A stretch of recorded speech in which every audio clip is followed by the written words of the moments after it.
Shalom mtu wa Mungu, karibu sana tena kwenye mwanzo wa kipindi chetu hiki ambacho tunacho cha kujifunza maneno ya Mungu. Na kama nilivyosema hapo awali, Mungu amekusudia kwamba tuwe na siku 90 za kuweza kujifunza maneno yake na kuyatafakari kwa kina. Kwa hiyo nikukaribishe uweze kualika watu wa aina tofauti tofauti, uweze kualika watu waweze kuja kuungana pamoja na sisi katika kujifunza masomo haya ambayo Mungu ametupa. Karibu sana na Mungu akubariki mno. Sasa leo tutaenda kuangalia wito wa Mungu juu ya maisha yetu wanadamu. Nini Mungu ambacho ametualika, nini ambacho Mungu amependa, anatamani, shauku yake ni nini kwetu sisi wanadamu, ni nini hasa ambacho kinaendelea. Na ukifuatilia vizuri katika historia utaona ya kwamba mwanadamu ndani yake kuna kitu kimeumbwa ambacho kinamtaka amtafute muumba, atafute nguvu ya asili, atafute msaada usio wa kibinadamu ambao kwa lugha nyingine wanaita, wengine wanasema universal, wengine wanasema nature.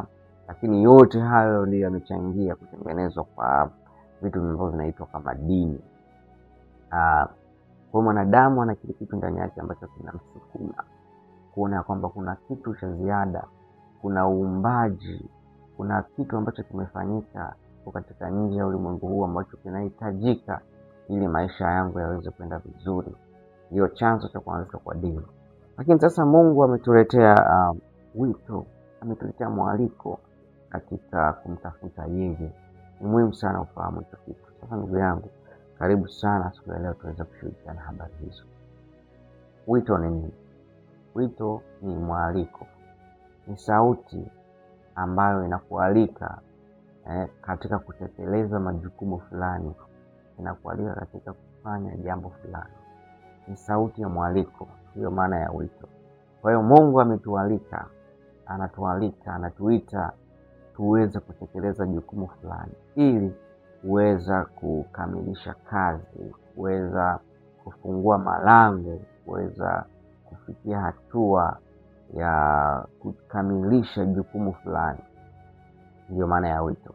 Kwa ikiwa sisi wanadamu Mungu amekusudia kutuita na hatutaitika, maana yake kuna mambo ambayo tutayazuia kwenye maisha yetu. Kuna mambo ambayo tutashindwa kuyaona. Kuna shauku nyingi ambayo tunayo na tunatamani iwe sehemu ya maisha yetu. Tunatamani kusudi la Mungu liweze kuzalika katika maisha yetu. Halitatimia. Kwa nini? Kuna wito ambao hatukuitikia. Sasa nafahamu wazi kwamba maisha yetu haya tunayo mambo mengi katika fahamu zetu. Tuna mambo mengi kwenye notebook zetu tumeandika. Tuna mahitaji mengi hasa ambayo tumeandika, tunatamani yatimie, shauku, tuna mipango vingi ambayo tunatamani iweze kutendeka katika maisha yetu. Ni shauku yetu sisi wanadamu kuona tunafanikiwa, kuona mambo yanatokea, kuona mambo yanatimia, ndoto tulizonazo, maono tulionayo yanakuwa halisi kwenye maisha yetu. Hivyo lazima tujue wito wa Mungu ni nini katika mambo kama hayo, maana hakika tunahitaji msaada wa Mungu katika maisha yetu.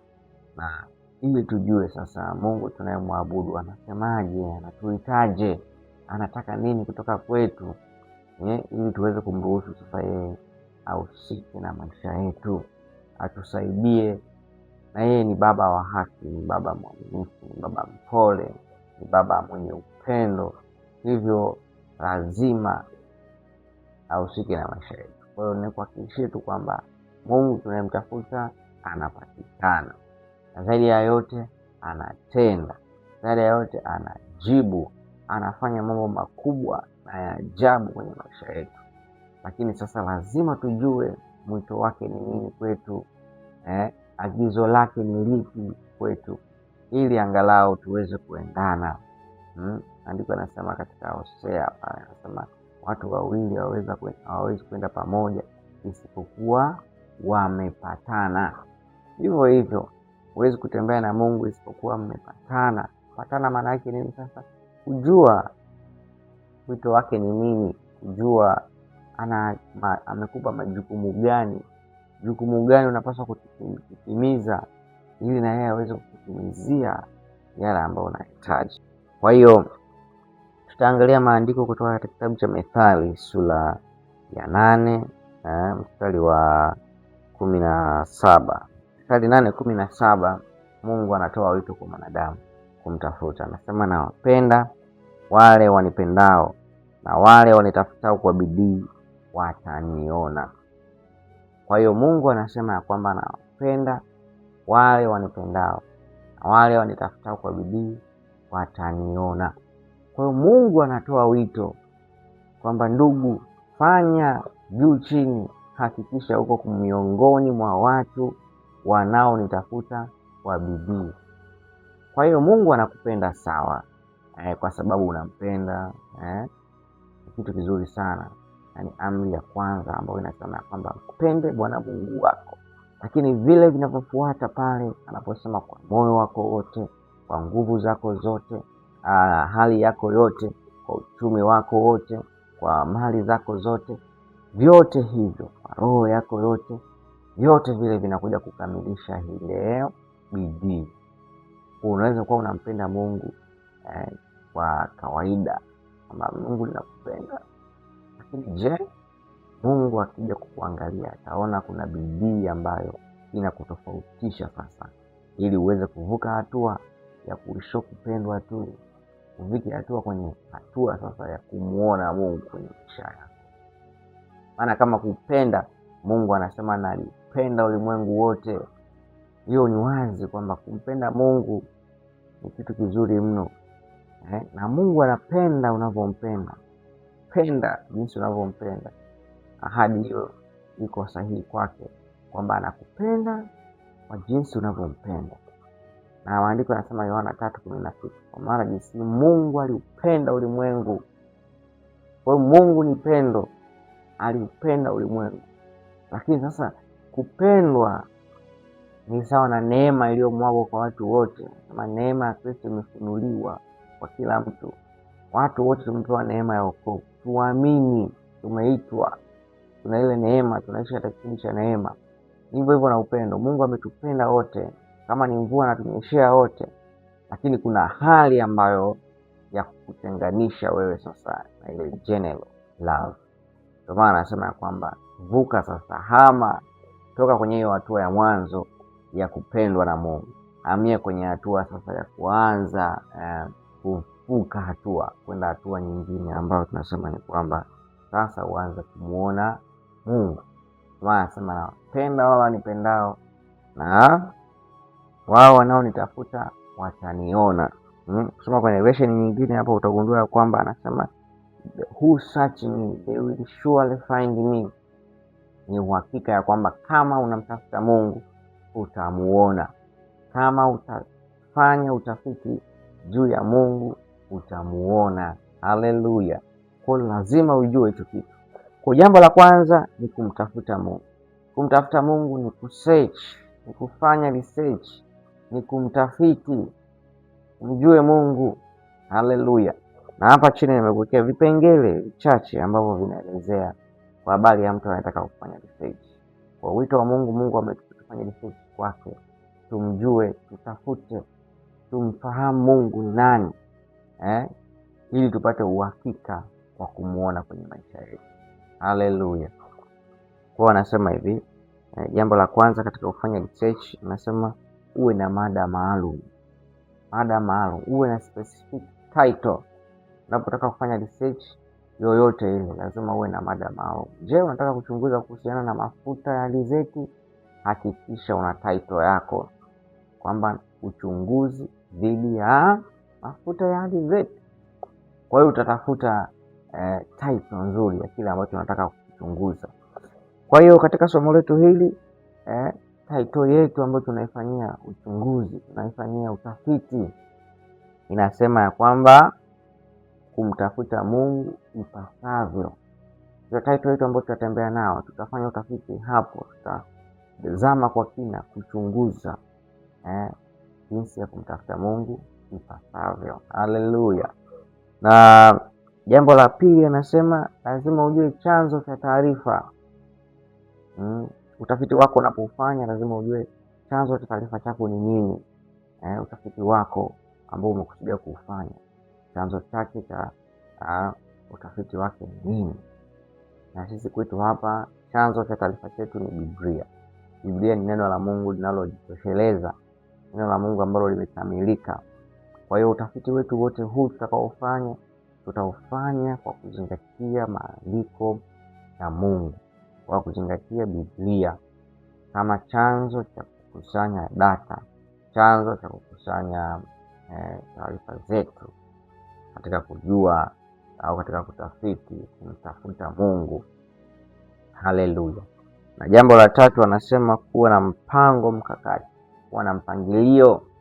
Lazima tumtafute Mungu kwa mpangilio. Ndio maana tukasema ya kwanza tutakuwa na siku 90. Haleluya. Lakini cha pili tutakuwa na miezi miwili ya kujifunza neno la Mungu kamilifu. Alafu mwezi mmoja wa mwisho ule tutakuwa tunajifunza, lakini tutakuwa na kipindi cha maombi. Tutakuwa na maombi ya kufunga ya siku 30, ya siku 30 za mwisho zile, ili tuweze kuomba Mungu na tuweze kujifunza pia. Kwa hiyo tutajifunza ndani ya siku 90. Siku 60 za mwanzo tutajifunza kwanza neno, tupate kujua, ili tunapoingia sasa kwenye anza na kuomba na kutafuta Mungu, tuwe na mwanga, tuwe na nuru, neno la Mungu likae ndani yetu kwanza, ili baada ya hapo sasa tuweze kwenda vizuri. Haleluya. Huo ndio utakuwa mpango mkakati wetu. Unapofanya research lazima ujue utapita wapi, utaendaje, utatumia muda gani, utatumia majira gani, mpangilio wako ni upi, utatumia vifaa gani kuwafikia watu ambao wanaenda kufanya utafiti kwao. Kwa hiyo na jambo la mwisho anasema ni uwezo wa kuoanisha taarifa. Kwa hiyo katika kufanya research yako pia lazima ujue kuhusianisha taarifa zako ulizozikusanya. Kwa hiyo nimesema ya kwamba chanzo cha taarifa zetu, chanzo cha utafiti wetu huu ni Biblia. Kwa hiyo tutachambua Biblia vizuri, tutasoma maandiko katika Agano Jipya, tutasoma maandiko katika Agano la Kale. Yote ni kuweza kupata ile maana halisi ya kutafuta Mungu. Kwa hiyo tutafanya uoanisho wa aina hiyo. Haleluya. Kwa hiyo ndugu mpendwa, nikukaribishe zaidi katika siku hizi 90 ambazo tutakuwa nazo. Tujifunze Mungu, tujue nini Mungu amekusudia kwenye maisha yetu, na tutamani kumuona Mungu. Tusiishie tu kumpenda, lakini tunataka tunapompenda Mungu ajidhihirishe kwetu, aonekane, tumuone kwenye uchumi wetu, kwenye elimu yetu, kwenye huduma zetu, kwenye biashara zetu, kwenye kazi zetu, kwenye familia, kwenye ndoa. Mungu aonekane. Tusiwe watu tunaompenda Mungu lakini hatumuoni. Kwa nini? Tulikataa wito aliotuita. Ametuita kumtafuta yeye, ametuita kumtafuta kwa bidii. Sasa bidii ni ziada. Bidii ni ile ziada ambayo unaiweka katika kujitofautisha na wengine, ili uweze kumwona Mungu kwa utofauti, uweze kumjua Mungu kwa utofauti. Kwa hiyo karibu sana, tuanze pamoja na tuende pamoja mwanzo hata mwisho. Nimeshakwambia kwamba hakikisha unakaribisha watu wengi, na nimekupa hapo mpangilio tutakaoenda nao. Nimekupa hapo namna tutakavyojifunza. Tutajifunza kwa mifano, tutajifunza kwa maandiko, tutajifunza kwa kuangalia tafsiri tofauti tofauti ya maandiko, ili tuweze kuwa na ufahamu wa kina, tuweze kupata tafsiri nzuri, tupate ile texture, tupate ile ladha ya kile ambacho neno la Mungu linasema kwenye maisha yetu. Kwa hiyo naamini ya kwamba tutafika mbali na Mungu atatufikisha kwa neema yake. Haleluya. Na mwanzo wa kipindi hiki cha leo ndio mwanzo wa kipindi cha kesho. Kwa hiyo hakikisha kesho pia unakuwa sehemu ya mafundisho haya, kwani tutaenda kujifunza sasa namna sahihi ya kwenda kutafuta Mungu. Mungu akubariki sana. God bless you.